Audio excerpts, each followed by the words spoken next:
Donc, comme je disais, je suis très très heureuse de recevoir Fabienne Boulin-Burja. Bonjour. Bonjour. Et merci beaucoup d'être avec nous aujourd'hui en studio. Vous êtes donc la fille de Robert Boulin, qui, au moment de sa mort, je vais lire un extrait de votre livre, c'était il y a 45 ans exactement, était ministre du Travail et premier ministrable, comme on dit. Et depuis le début, vous vous battez pour faire reconnaître une enquête qui n'en est pas une, et puis surtout un assassinat qui a été au départ camouflé sous l'image d'un suicide sous, je crois, 45 cm d'eau dans le lac. Voilà. Donc, vous avez écrit un livre, hein. C'est comme une mare. Hein. Oui, c'est ça. Aucun courant, pas de profondeur. Je vais lire le début de votre livre et il se trouve que nous avons énormément de rebondissements depuis. Et alors, depuis, même hier encore, des nouvelles affaires. Donc, on va en parler tout de suite avec vous. Je cite seulement le début de votre livre pour les personnes qui ne connaissent pas bien cette histoire, pour remettre un peu dans l'histoire et dans le contexte. Le 30 octobre 1979, à 8h40, le corps de mon père, Robert Boulin, ministre en exercice et premier ministrable, fut officiellement découvert dans les temps rompus, au cœur de la forêt de Rambouillet. Son cadavre se trouvait à 7 mètres de la berge et gisait en un endroit où la profondeur était de 50 cm d'eau, donc 40 cm de vase. Les autorités conclurent immédiatement au suicide par noyade. En 30 ans de combat judiciaire et avec l'aide des meilleurs journalistes d'investigation, l'impossibilité de cette thèse a été amplement démontrée. Quelques décennies plus tard, nous n'arrivons toujours pas à nous faire entendre, alors que tout semble confirmer la thèse de l'assassinat, évidemment. Et alors là, on va revenir dans le dossier. Mais c'est incroyable, depuis le début, tout est incroyable. Les éléments d'indice sont effacés, les enquêtes ne sont pas faites. Vous n'avez pas gain de cause quand vous demandez de faire des ouvertures d'enquête. En 2022, le parquet de Versailles a requis un non-lieu, encore une fois, alors que les investigations avaient donné de nouvelles informations. Et enfin là, dernièrement, en 2024, il y a cette affaire d'un nouveau témoin qui arrive et qui constitue certainement une avancée. Ce témoin, je donne quelques informations et ensuite je vous laisse évidemment nous raconter tout ça. C'est un témoin qui fréquentait un club libertin, le club libertin Roi-René, dans les années 70, dans les Yvelines. Il sympathise avec un homme qu'il désigne comme étant Pierre de Bizet, le patron du SAC de l'époque, donc la police officieuse du RPR. Il dit, quelques jours après la mort du ministre, il m'a invité à prendre une coupe de champagne à sa table. Et il affirme que 2 membres du SAC étaient présents. Ils m'ont été présentés comme ça. Sur place, les hommes ont sablé le champagne pour avoir récupéré des dossiers compromettants, c'est ce qu'ils disent. Et selon ce témoin, ça a déplu à Pierre de Bizet, donc le patron du SAC, qui leur a dit « Ouais, mais vous l'avez tué », alors que le patron, c'est-à-dire Pasqua, avait donné l'ordre de lui filer une danse. C'est énorme comme témoignage. Et ça va dans le sens de toute l'enquête que vous aviez faite. Et vous aviez rendez-vous hier avec la juge d'instruction. Est-ce que ça a pu permettre de faire avancer enfin ce dossier ? Eh bien, écoutez, c'est 45 ans de combat contre une raison d'État où, dès le départ, effectivement, comme vous l'avez très bien dit, les choses sont maquillées. Il y a, à 2h du matin, dans la nuit du 29 au 30 octobre 79, il y a déjà tout l'appareil de l'État qui sait qu'on a retrouvé le corps de mon père. Et ce n'est que le lendemain, 6 ou 7 heures plus tard, qu'on envoie des policiers rechercher à la recherche d'un homme susceptible à une haute personnalité, susceptible d'attenter à sa vie. Donc dès le début, on a ce mensonge finalement. Oui, dès le départ. Et ce qui est incroyable, c'est que Raymond Barre, qui était Premier ministre, a écrit un livre de souvenirs de son passage à Matignon. Il dit bien qu'il a été prévenu à 3h du matin que Robert Boulin s'était suicidé dans un étang. Voilà. La thèse est faite déjà au début. Il y en a d'autres, c'est 2h du matin. Bon. Et ensuite, toute l'enquête ne sera effectivement dirigée que pour donner raison à cette thèse. Et pour mettre en échec toutes les tentatives d'aller dans un autre sens. Parce que dès le début, donc, on parle de ce suicide évidemment qui pose des questions. Et apparemment, les policiers sur place eux-mêmes, ce sont les gendarmes au départ eux-mêmes, au début, disent non, ça ne tient pas à la route cette thèse du suicide. Mais ils sont mis de côté. Et pourquoi ça ne tenait pas la route? Et vous le montrez déjà dès la première illustration que vous mettez dans votre livre, cette fameuse illustration du dormeur du Val. On fait référence à Rimbaud ici. On voit, alors ici, vous verrez pas forcément très bien ici à l'image, mais on voit ce corps étendu, et quand on regarde, vous le dites, le visage est tuméfié, mais on le voit très bien précisément, hein, et on voit des traces très fortes de liens sur le poignet droit. Voilà, peut-être un poignet cassé. Oui. J'ai dû faire une reconstitution citoyenne, puisque pendant 40 ans, la reconstitution n'a jamais été faite, ce qui est incroyable. Et dans cette reconstitution était présent le médecin urgentiste qui a été appelé tout de suite par les gendarmes qui ont découvert le corps. Et ce médecin urgentiste, d'abord, me raconte que le corps, il est fiché comme ça dans le sol, comme on dit, comme un musulman qui fait sa prière, avec à genoux, légèrement en avant, avec la tête aux 3/4 hors de l'eau, et que il me dit, ça ressemble absolument pas à un noyé. Dieu sait si j'en ai vu. Et un noyé, lui, tout se détend. Et il prend une position allongée. Et en plus, il va au fond. Parce que même s'il y a 50 cm d'eau, il va au fond. Sauf plusieurs jours après, s'il y a des putréfactions, ce qui n'était pas le cas. Et puis d'avoir un bras comme ça, levé, comme vous pouvez le voir sur cette image, eh bien ça, c'est pas possible pour un noyé. Parce que justement, tous les muscles se détendent et reprennent une position normale. Voilà. Donc lui, il a tout de suite compris, il n'a pas reconnu Robert Boulin, il a tout de suite compris qu'il avait pris une trempe et qu'on l'avait jeté par la suite. Et d'ailleurs, avec les 3 pompiers qui étaient avec lui, ils se sont demandé s'il n'était pas arrivé dans un coffre de voiture, ce qui expliquerait quand même la position du bras. Voilà. Oui, tout à fait. Donc, cet homme, jusqu'en 2015, n'était pas partie de la procédure. On l'avait remercié et puis on l'avait éjecté. Voilà, du dossier. c'est ça. Voilà. Et en fait, ce n'est que ça. Et ce n'est que ça. Et les personnes qui veulent tenter d'aller plus loin sont remerciées, on va dire gentiment. Oui, sont remerciées. Et puis là, il y a quand même au cœur le sac. Et ça, c'est très important parce que c'est pas le sac des colleurs d'affiches, c'est la tête de pont du sac qui, après avoir fait exercer de la violence légitime pendant la Deuxième Guerre mondiale, qui a lutté contre le FLN, l'OAS, 68, mais a connu des dérives mafieuses très graves. Oui, parce que le sac créé par le général de Gaulle à l'époque, mais peut-être aussi dans un climat d'insécurité avec le contexte algérien. Absolument. Mais exactement. Là, on est comme vous dites, dans une dérive mafieuse. Et donc, c'est là où je rejoins le nouveau témoin, c'est qu'effectivement, on retrouve bien des hommes politiques importants qui sont au sac. On retrouve dans la haute administration, policière, judiciaire, et des mafieux, voilà, et des gangsters. C'est ça. Et donc là, je suis tout à fait d'accord avec sa présentation des choses. Ça rejoint. Il y a autre chose qui rejoint aussi, je trouve, dans ce témoignage, en retrouvant votre livre, c'est il dit, mais pourquoi vous n'avez pas témoigné plus tôt ? Il explique, finalement, là, il dit, je suis la veille, je sais pas exactement ces mots, mais au crépuscule de ma vie, voilà, et je devais ce témoignage à la famille Boulin, donc à vous.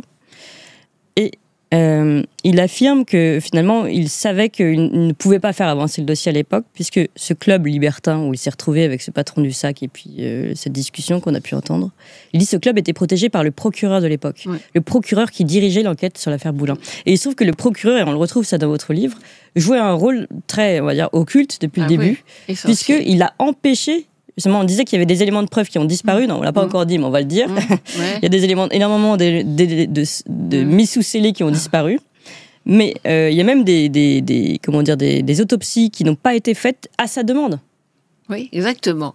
Alors tout, donc, a été fait pour faire croire à un suicide. C'est le procureur général Chaldré, qui était procureur général à Versailles, qui était membre du SAC, et donc était une barbose judiciaire. Membre du SAC, donc déjà il y avait... Voilà, et donc c'est quelqu'un qui était très connu.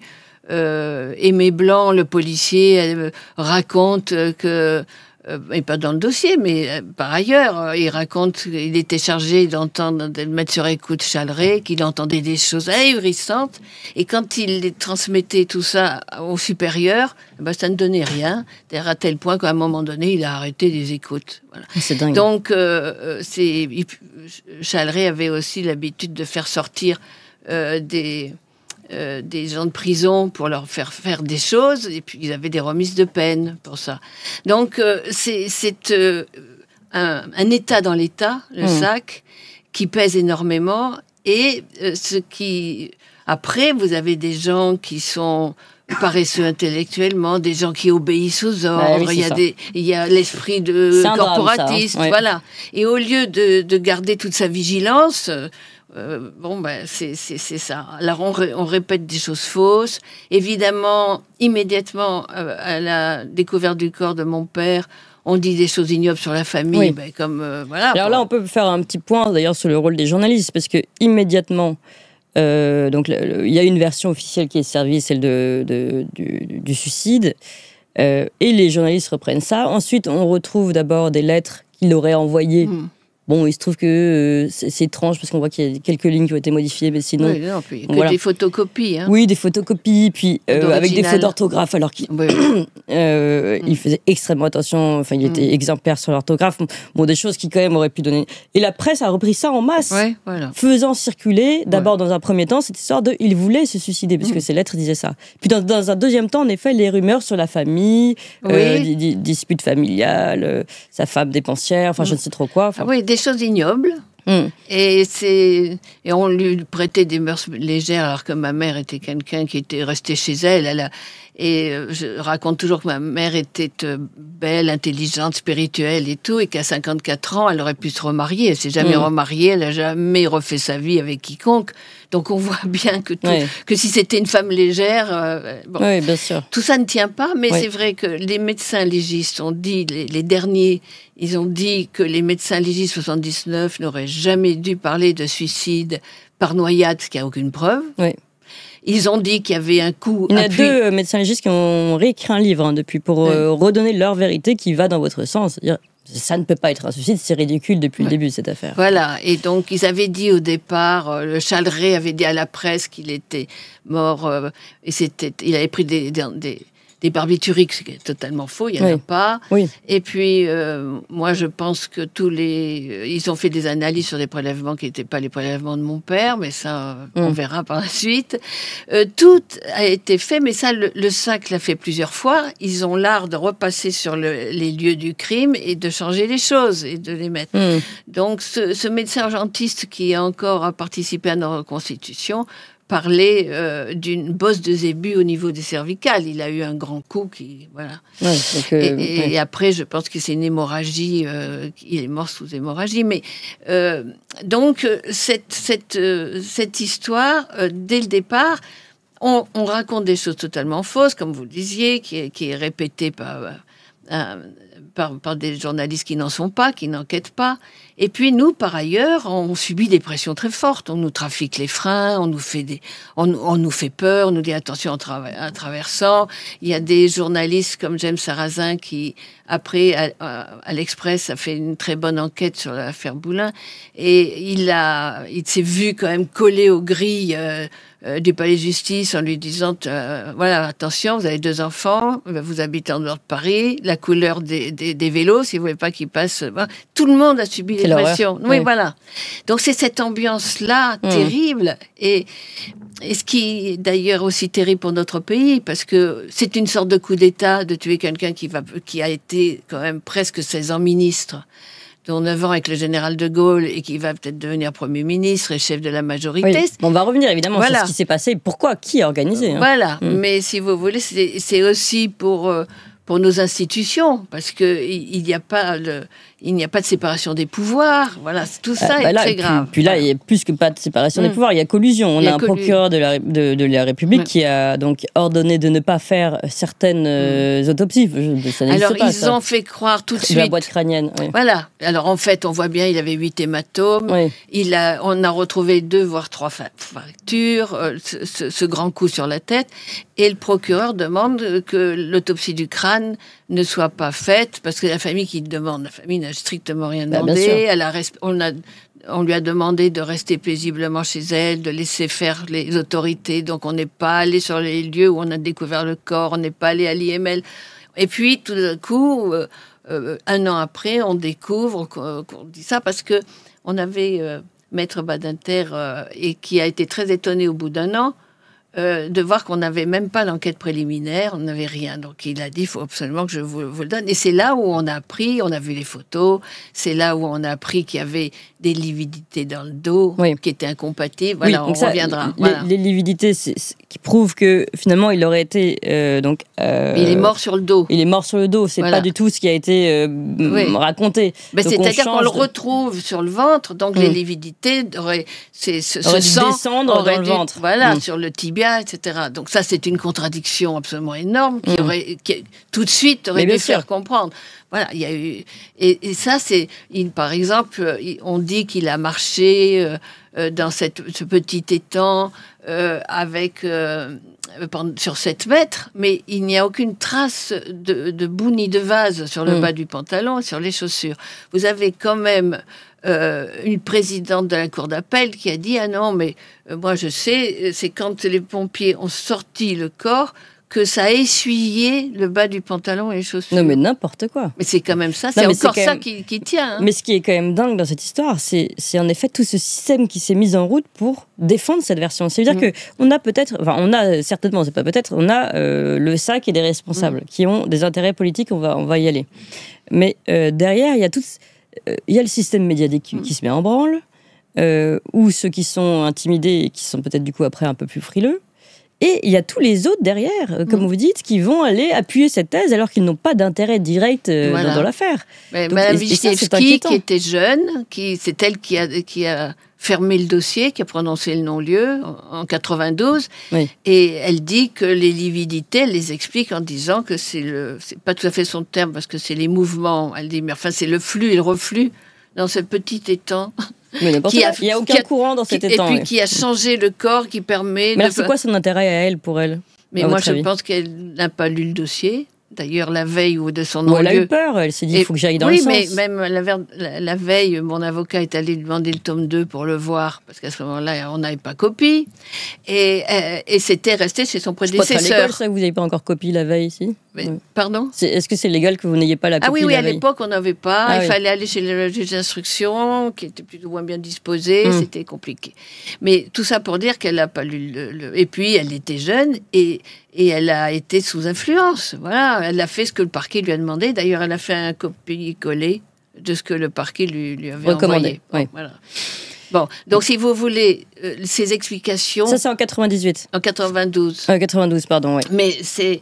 voilà, donc vous pouvez tout reprendre et vous apercevez que tout ça est une fable.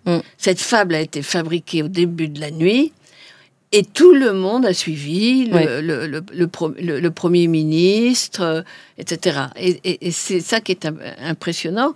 Et le Premier ministre qui est venu nous voir et qui est venu à l'enterrement, alors que Giscard d'Estaing, qui était président de la République, est allé à la chasse, il a préféré aller à la chasse, et Chirac était ailleurs. Bon, et donc, voilà, tout ça fait que le directeur de cabinet de Raymond Barre est venu s'incliner sur le corps de mon père, et cet homme qui a joué un rôle aussi très important et qui aurait dû être plus travaillé quand même, son rôle aurait dû faire l'objet des investigations plus forte vis-à-vis de la justice. Voilà. Bien sûr. Alors, c'est vrai que, je voulais dire, il y a eu un juge qui a essayé vraiment de travailler Corneloup, mais on lui a menti. Alors, ça a compliqué, parce que Corneloup a dit, écoutez, c'est pas normal, on dit qu'il est mort noyé, mais on n'a pas fait les examens qui prouvent une noyade. Oui, c'est ça, il n'y a même pas les examens qui sont censés prouver la noyade, en fait. Voilà, alors donc il faut faire l'examen anatomopathologique des poumons, et ce juge Corneloup demande à ses services policiers d'aller voir où se trouvent les bocaux Alors on leur dit, regardez, c'est à l'IML, c'est très bien. Puis quand il dit, maintenant, on va les analyser. Ah, mais non, on vient il fallait mettre de l'or dans le frigidaire, donc on vient de les mettre au cimetière de Thiers, sans en parler au juge d'instruction. Oui. Alors ensuite, il dit, on va aller les chercher. Ah, mais on ne peut pas, parce qu'on vient d'ériger un monument pour les donneurs d'organes, et c'est en dessous, et ça coûtera 250 000 francs, ce qui était quand même beaucoup d'argent, à la famille, parce que la famille, elle paye tout. Oui. C'est celle qui bon. Et donc, on demande l'aide judiciaire, et puis après, on s'aperçoit que non, que ce n'est pas donc... Et on est allé, avec le juge d'instruction, rechercher là où il y avait les voliges, exactement l'endroit, et qu'on n'a jamais rien retrouvé. Et ce qui était extraordinaire, c'est que pendant que le juge, sur place, disait à celui qui est le policier de la crime, mais attendez, regardez, c'est formidable, on va les retrouver. Vous me dites que c'était plein de boue, mais regardez, c'est en bon état, on va les retrouver. Et il y avait ce policier qui me disait à l'oreille, mais de toute façon, vous ne les retrouverez jamais, Bobocco. Ouais. Et il y a ce contraste, et tout d'un coup, vous avez l'impression de rentrer dans une autre dimension, quoi. Parce que vous vous dites, moi j'ai été élevé dans le gaullisme, le service de l'État. La confiance en l'État, l'État respectable. Ben oui, et donc tout d'un coup, on bascule dans un autre monde. Dans un autre monde. Ah oui, donc il y a l'ADN, les pièces d'ADN qui ont disparu, qui réapparaissent après, enfin c'est n'importe quoi. Oui, non, mais alors moi, j'étais censée en 2015 récupérer, puisque l'affaire revenait à Versailles, donc je devais récupérer tous les scellés à Paris. Donc je suis arrivée avec une valise pour mettre les costumes, les chaussures, la machine à écrire, la lettre que mon père m'avait donnée en mois de septembre au cas où il m'arriverait un accident. Donc j'y tenais énormément, je l'avais confiée à l'œuvre. Et je suis ressortie avec une petite enveloppe. Tout a disparu. Donc ça, je ne crois pas que c'est disparu. C'est ce que j'ai dit aussi au juge d'instruction hier. Je pense que ça doit être dans un endroit qu'il faut fouiller, parce que c'est vrai qu'ils nous ont rendu un corps totalement vide. Et comme je pense qu'ils sont tous jetés en scène. Mais je pense que peut-être, il ne faut pas désespérer de retrouver ce costume. Oui, mais c'est impressionnant. Donc, c'est vrai on a passé notre temps à avoir en face, non pas une justice qui nous aide, mais une justice qui sert son narratif. Ben oui, voilà. Coluche est mort dans un accident de moto près de Grasse, il avait 41 ans. On s'apparait à entrer dans une décharge, la cabine tournait, il n'y avait plus la moindre place pour passer, un mur.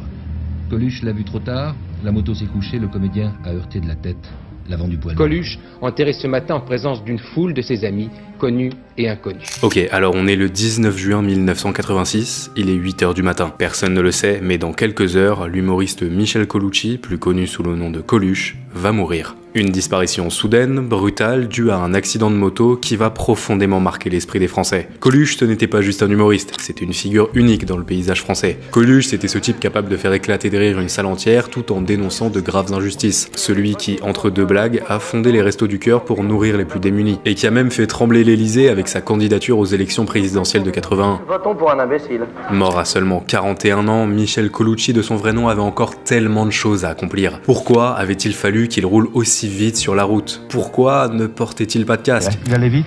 Ah oui, très vite. Combien? À quelle vitesse? Je ne peux pas vous dire, mais je vous dis qu'il allait très vite. Il a eu le temps de freiner? Il n'a pas freiné, il n'y a pas de marque de freinage. La disparition de Coluche est tragique, mais c'est comme ça. Le comédien est mort comme il avait toujours vécu, à 1000 à l'heure.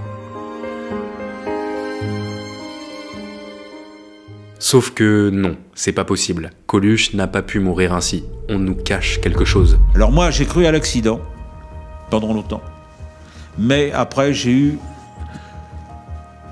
beaucoup de questionnements autour de ça. J'ai peine à croire qu'il ait été renversé accidentellement. Le camion, c'est l'arme vraiment pour tous les services secrets. Le meilleur truc, c'est que ça passe pour un accident.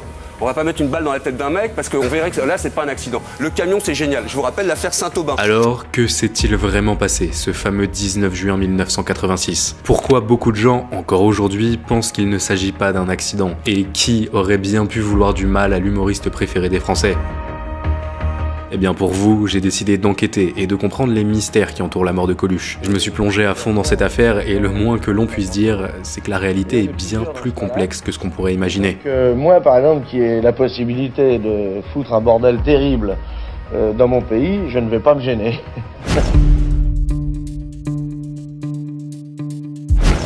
Bon, sauf que c'est faux. Et oui, Coluche ne roulait pas vite. Et ça, c'est assez facile à vérifier. En fait, il suffit d'interroger ses deux amis qui l'accompagnaient en moto le jour de sa mort, Ludovic Paris et Didier Lavergne. Mais on n'allait pas vite. On connaît la vitesse. On n'allait pas vite. Là, c'est une erreur de dire qu'on allait vite. On n'allait pas vite. Moi, c'est la première chose que j'ai dite à la police quand ils nous ont interviewés, ils nous ont demandé. J'ai dit, mais on se baladait.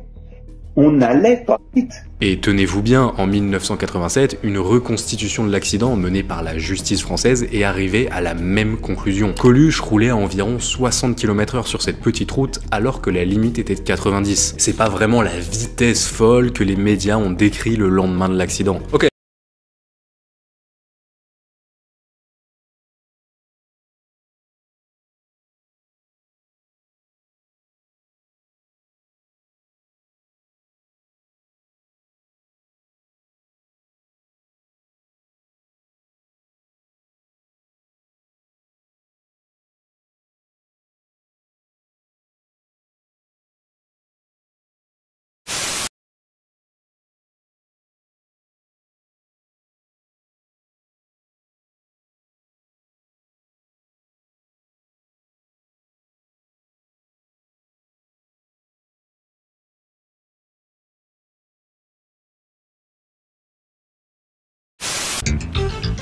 Bonsoir, bienvenue sur Antenne 3 Marseille. Les nouvelles en bref, accident stupide qui a causé la mort hier soir de Baptiste Fitucci, directeur bien connu de la clinique de la Croix-Sourire à Marseille et gérant de la boîte de nuit le Macumba Night. Alors qu'il dormait tranquillement près de sa tronçonneuse, cette dernière s'est mise en marche toute seule et a découpé le pauvre homme qui, pour lui échapper, a dû sauter par la fenêtre et a atterri dans un baril de béton frais que l'on a retrouvé ce matin immergé au large du Vieux-Port. La police n'exclut cependant pas la thèse du suicide. En parlant de suicide, nous vous rappelons également le suicide d'André Aleotti, aide-soignant à la clinique de la Croix-Sourire à Marseille et comptable de la boîte de nuit le Macumba Night. Il a en effet mis fin à ses jours en se pendant dans sa casinière après s'être ouvert les veines et ingurgité une bonne dose de cyanure. Cependant, la police n'exclut pas la thèse de l'accident. Drogue, superbe prise ce matin par les policiers du 7e arrondissement qui ont découvert 400 kilos d'héroïne dans le coffre de la voiture du préfet. Ce dernier n'a pas manqué de les féliciter. En Icroche, Rix, hier soir au bar Fleury de la Canebière, où le gérant de l'établissement a ouvert le feu avec son fusil sur une dizaine de Maghrébins en prétextant que ces derniers parlaient trop fort. La police est arrivée bien sûr tout de suite sur les lieux et leur enquête a révélé qu'effectivement les Maghrébins parlaient trop fort. Enfin, une bien triste nouvelle qui risque encore d'entacher la réputation de notre belle cité phocéenne. La police en effet a perquisitionné hier chez l'adjoint au maire de Marignane et après les fouilles minutieuses, elle n'y a trouvé aucune fausse facture. L'adjoint au maire a été immédiatement mis en garde à vue. Une triste affaire à suivre. C'était tout pour ce soir. Je vous souhaite une bonne soirée à tous. Putain, depuis qu'on l'a perdu, j'ai plus la pêche. François qui a charclé le juge sur ordre du Blanc. François, c'est François Tchéky qui a tué le juge Michel sur ordre du Blanc. Et qui est le Blanc? C'est le surnom qu'on donne à François Girard.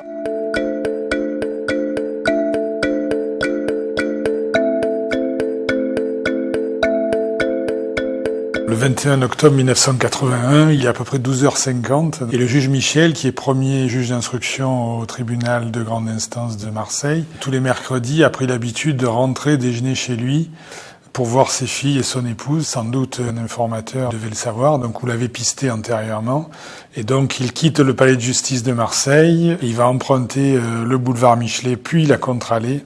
Et quasiment au niveau du Corbusier, deux hommes surgissent sur une moto et à l'arrière, donc le passager va tirer sur le juge Michel et le tuer de 3 balles de 9 mm. Le magistrat s'effondre sur la Contre-Allée et il va mourir quasi immédiatement. Pierre Michel, c'est un magistrat qui est pas d'ici, qui est de Metz. Il est né dans l'Est, mais il a été nommé juge d'instruction à Marseille à la fin des années 70. Et très vite, il va s'attaquer aux trafiquants de drogue. Ça va devenir son combat prioritaire. À l'époque, on est sur les queues de trafic de drogue, de la French Connection, mais les réseaux sont encore très actifs. Des réseaux qui vont porter le nom du laboratoire de Palerme, le réseau de Chambon-sur-Lignon et quelques autres. Il faut savoir qu'en 7 ans, le juge Michel, il a arrêté plus de 60 gros trafiquants de stupes à Marseille, ce qui à l'époque est énorme. Il est parvenu à démanteler 6 laboratoires. Et c'est un magistrat qui est réputé très dur avec les trafiquants. Il allait souvent à l'hôtel de police, voir les policiers, leur donner des réquisitions. On dira même que pour faire plier, pour faire parler les voyous, il était capable d'aller jusqu'à mettre en détention les épouses, ce qui n'était pas toujours vrai. Mais c'est vrai qu'il avait acquis un surnom, le surnom de shérif. Certains diront qu'il était plus policier que juge d'instruction. En tout cas, il a décidé de mener une lutte sans pitié contre les trafiquants de drogue parce qu'il avait eu une expérience assez douloureuse dans son cabinet d'une jeune femme qui était morte d'overdose quelques années avant. Et donc cette image lui était restée à l'esprit.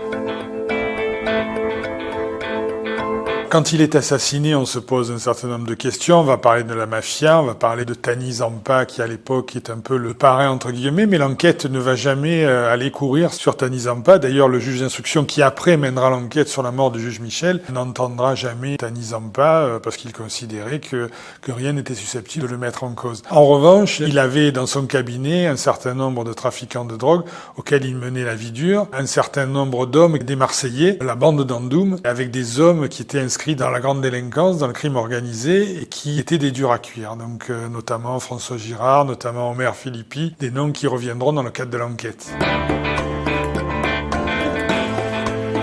Très vite, les policiers vont travailler sur la moto qui aurait servi au crime, puisque la moto va être retrouvée. Et ils vont se rendre compte qu'il y a un autocollant qui masque une empreinte digitale. La police va assez rapidement, en 1981 puis 1982, remonter jusqu'à ce qu'elle pense être les auteurs présumés. Et en fait, on va simplement remonter à celui qui va être mis en cause.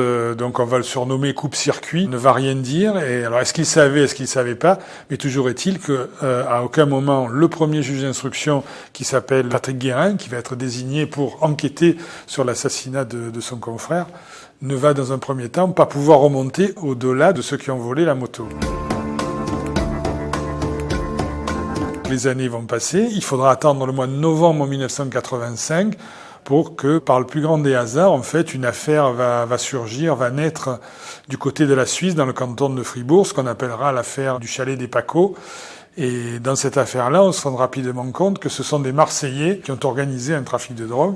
Alors non seulement ils ont organisé un trafic de drogue, mais à cette occasion-là, la police suisse va commencer à les interroger. Et très vite, Patrick Guérin, à la fin de l'année 85 puis début 86, le juge qui va lui succéder, le juge François Badi, vont se transporter en Suisse.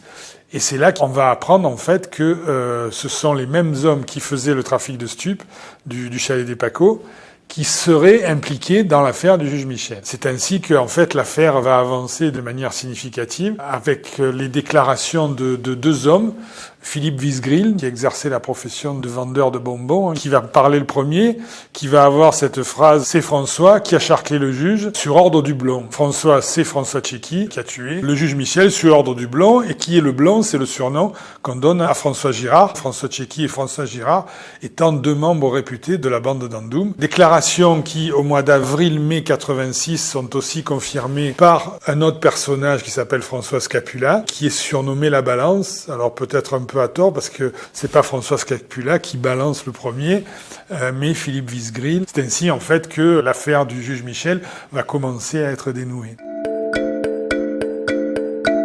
Les enquêteurs vont se livrer à un certain nombre d'interpellations. On va identifier celui qui est désigné comme le tireur présumé, François Tchéky, dit La Gâchette. Il se serait trouvé à l'arrière de la moto qui était conduite par un autre homme qui s'appelle Charles Altieri, dit Lolo. Et ensuite, l'enquête va démontrer la participation de 2 commanditaires qui sont François Girard, dit Leblond, qui déjà a été mis en cause dans d'autres dossiers par le juge Michel. L'autre commanditaire qui est désigné, il s'appelle Omer Philippi.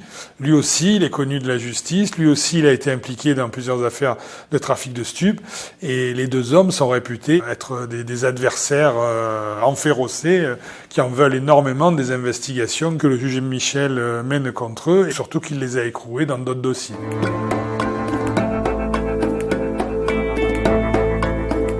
Au mois de juin 1988 a lieu le premier procès avec François Tchéky, le tireur présumé, et le commanditaire François Girard, qui vont tous les deux écoper de la réclusion criminelle à perpétuité, sortis d'une peine de sûreté de 18 ans, qui à l'époque est la peine maximale encourue au regard du code pénal. Philippi et Altieri ne sont pas là. Ils seront condamnés en 1991 exactement à la même peine. Aujourd'hui, ce qu'on sait en fait, c'est que François Girard, l'un des deux commanditaires, a recouvré la liberté en 2017 à la suite d'une suspension de sa peine pour des problèmes cardiaques. Il avait déjà recouvré quelques années plus tôt la liberté, mais il est retombé dans un trafic de drogue, donc il a écopé d'une nouvelle peine de 10 ans. Et il finira par sortir en 2017 avec l'interdiction de séjourner à Marseille, l'obligation d'être assigné à résidence à Bordeaux. Aujourd'hui, on a très peu de nouvelles le concernant, mais il vit toujours à Bordeaux. Altieri aussi a été libéré il y a 7-8 ans, après avoir purgé sa peine. Omer Philippi, lui, est introuvable. On a la quasi-certitude qu'il est décédé à ce jour. Quant à François Tchéky, il a été libéré le 15 septembre 2014. Il a été affecté au centre de semi-liberté de Caen pour aller faire un travail dans une association. Et c'est ce jour-là, le 15 septembre 2014, que nous nous sommes rendus à Caen et nous avons assisté à la sortie de prison. La confrontation a été un peu rugueuse. Il n'a pas voulu s'exprimer, sans doute parce que je pense qu'il était tenu à une certaine obligation de réserve de par les obligations qui lui avaient été imposées par le juge d'application des peines, mais à ce jour, il est totalement libre. Ce n'est pas la première fois qu'on tue un juge en France, donc puisqu'il faut savoir qu'en 1975, il y avait un juge lyonnais qui avait été abattu, le juge François Renaud, une affaire qui d'ailleurs n'a jamais été élucidée, mais à Marseille, qu'on assassine un juge qui enquête sur des réseaux de stupes, ça n'était jamais arrivé. Cette affaire crée évidemment un séisme dans la magistrature, parce que en fait on se rend compte que le magistrat instructeur, celui qui mène les investigations, il prend tout seul toutes les décisions, c'est-à-dire que à l'époque les JLD, les juges des libertés et de la détention n'existent pas, c'est-à-dire que c'est le juge d'instruction qui, au vu de son dossier, tout seul, en conscience, inculpe à l'époque, et c'est lui qui décide ou non d'incarcérer telle ou telle mise en cause. Depuis l'assassinat du juge Michel en 1981, même si ça s'est pas fait tout de suite, la justice a analysé, compris, et en fait, un colloque l'année dernière sur le sujet s'est posé la question, qu'est-ce qui doit changer, qu'est-ce qui va changer? On est arrivé à la conclusion que un juge ne devait jamais se retrouver seul face au crime organisé. C'est pour ça que, depuis quelques années, il n'y a plus de saisine individuelle d'un magistrat instructeur sur des affaires d'importance. Pour éviter la personnalisation qui a coûté la vie au juge Michel. L'autre changement majeur, c'est une mesure qui a été initiée dès 2004, c'est la création de ce qu'on appelle les JIRS, juridictions interrégionales spécialisées, des magistrats qui sont spécialisés dans la lutte contre le crime organisé. Donc, cette spécialisation permet d'avoir une meilleure connaissance des enjeux majeurs sur le trafic de stupes, les règlements de compte, les extorsions en bande organisée, le racket. La mort du juge Pierre Michel est toujours présente parce que c'était la première fois qu'on touchait l'État au cœur. Et contrairement à ce que pouvaient penser ceux qui ont commis ces faits, au lieu d'amoindrir l'État français, ils lui ont donné beaucoup plus de force, c'est-à-dire que l'État français, par ses diverses institutions judiciaires, politiques, législatives, a fait front et a marqué son opposition aux tentatives d'immixtion majeures qui pouvaient être et aux tentatives qui pouvaient être menées contre des personnes qui avaient du pouvoir.